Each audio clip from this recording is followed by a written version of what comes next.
National Clay Week so far.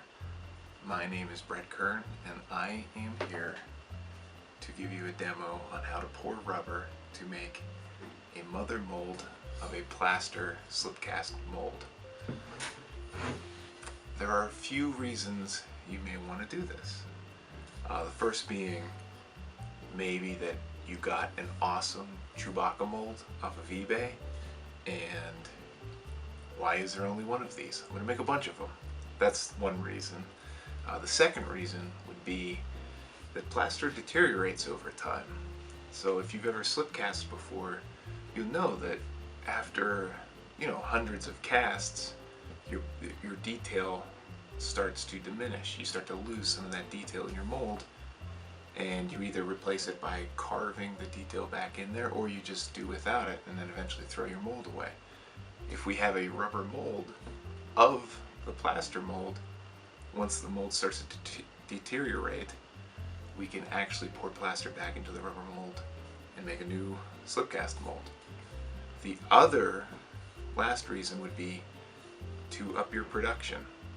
If you only have one mold of these Chewbacca mugs, you can probably cast 4 a day. If you make a rubber mold of your plaster mold and then make 10 of these molds, you can make 40 a day. So that would be another reason. Okay, now these molds, I sprayed them with shellac. Alright, I bought that at Walmart for a few bucks. I sprayed it down to seal up the plaster, because the problem is plaster is porous. If I pour rubber onto the plaster, you're never going to get the mold out of the rubber, so you have to seal it up. Okay, we also will use this sealant when it comes time to actually pour the rubber, but just for the plaster you actually want to go in and shellac it anyways. And we use shellac because we're using a urethane rubber, and we don't want to use polyurethane to mess with the rubber at all.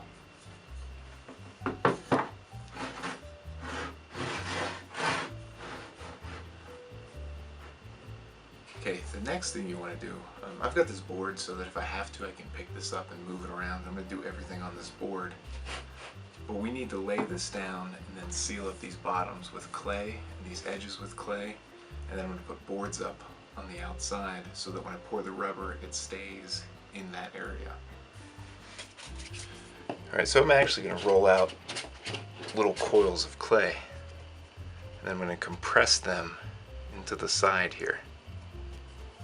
Alright, this is going to seal the mold to the board and keep the rubber from flowing underneath the plaster mold. Alright, and then with each side I'll get a little bit of water and a sponge and just kind of clean up that excess. Make sure it looks nice, alright, so that our rubber mold looks nice. Alright, so I put clay up around all of these edges here, even in between. I put about 1 inch clearance in between these two molds, and then I'm also going to be allowed to put 1 inch on either side.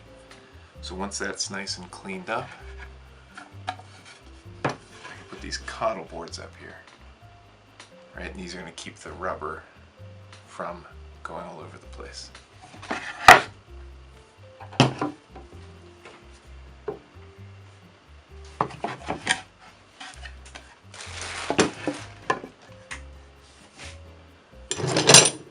I can hold these in place with these C-clamps.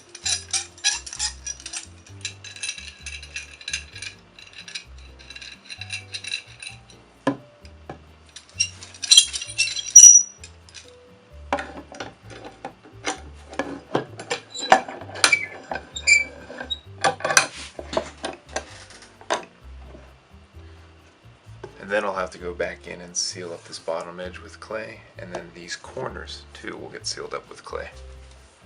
Alright, so I got the coddle boards up, I have clay sealed up those edges, even up these corners here. Everything's ready to go. I just first have to put on some of this Smooth On Universal Mold Sealant. Now when I spray this on, I want to make sure I go in all the nooks and crannies and get every surface covered in release so that the rubber releases. But when I spray this, I'm going to make sure I put this mask on. You want to do this in a well-ventilated area. Honestly, this isn't the most ventilated area out there, so I'm going to put this mask on just to make sure I'm not breathing in all this garbage.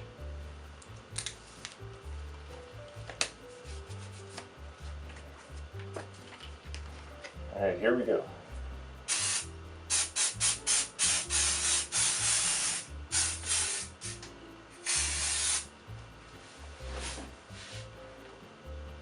Alright, so I made sure I sprayed this on every surface that's going to come into contact with the rubber. And now it says to let it dry for 30 minutes. So I'm going to let it dry for 30 minutes. Alright, so I'm using RealFlex urethane rubber. It's RealFlex number 40. It's not the real soft, it's not the real stiff, it's sort of in between. But it should be stiff enough for what we're using, or for what we need it for. Alright, I gotta mix up this first part a little bit before I get going. I've waited a long time for that the mold release to dry. I've got my rubber gloves on here to be safe. I've got a big mixing bucket here to go along with my Chewbacca mold. Alright, this awesome Easter Star Wars bucket. I'm going to go ahead and pour this first material in here. Ooh, that's kind of cool. It's like clear goop.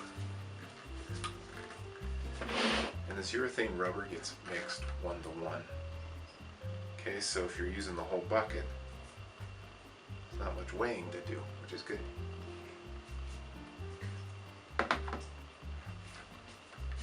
I'm going to pour the second material, or the second part in.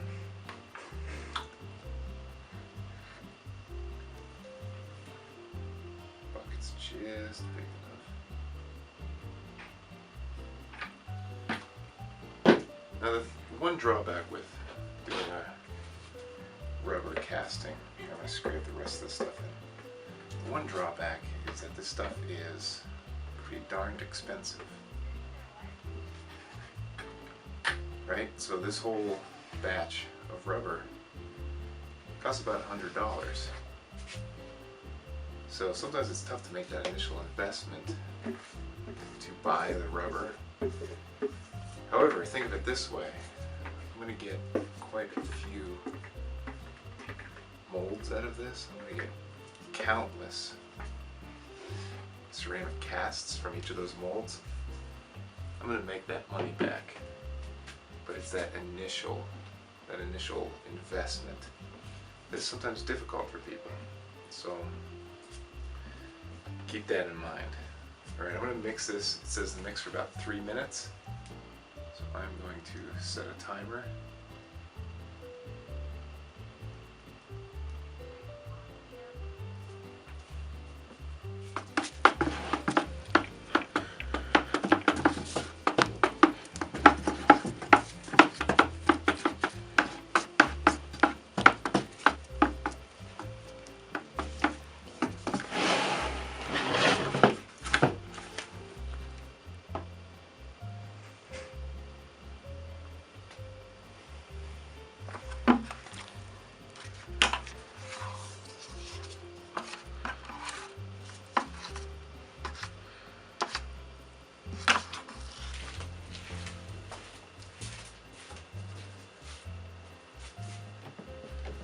So while I was mixing this, I actually poured it into another bucket.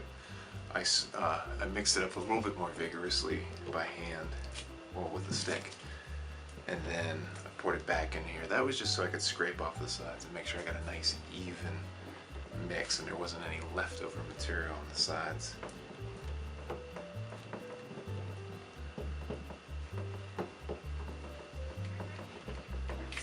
Alright. I think it's pretty thorough now. And you want to make sure you're pouring from one point, a low point, so that the rubber is actually flowing over your mold and pushing out any air. Okay, if I just pour this right on top of the actual mold, what's going to happen is it's going to trap air into those creases, and details.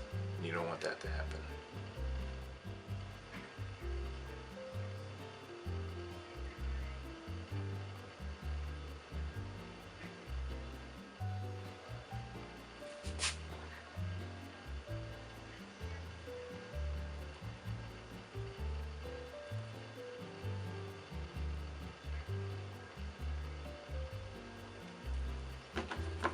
Perfect.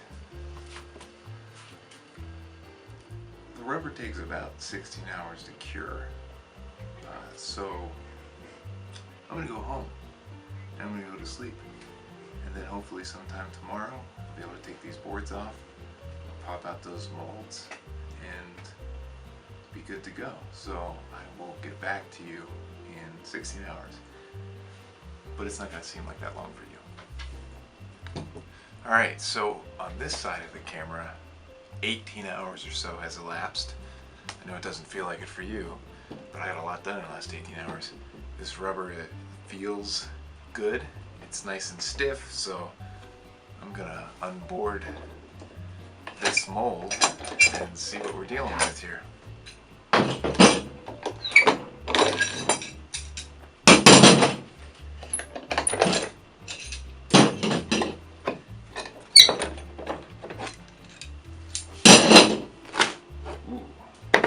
That was cool.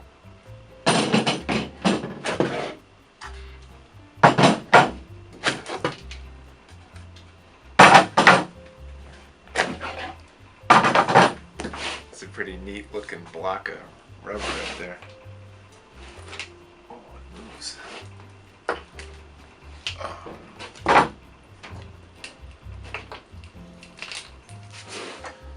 Alright, so I took the one side out.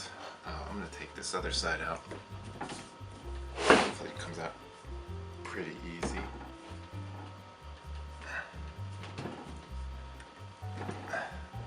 Alright. Look at that, you can see Chewy's little face in there. Oh, cute little nose.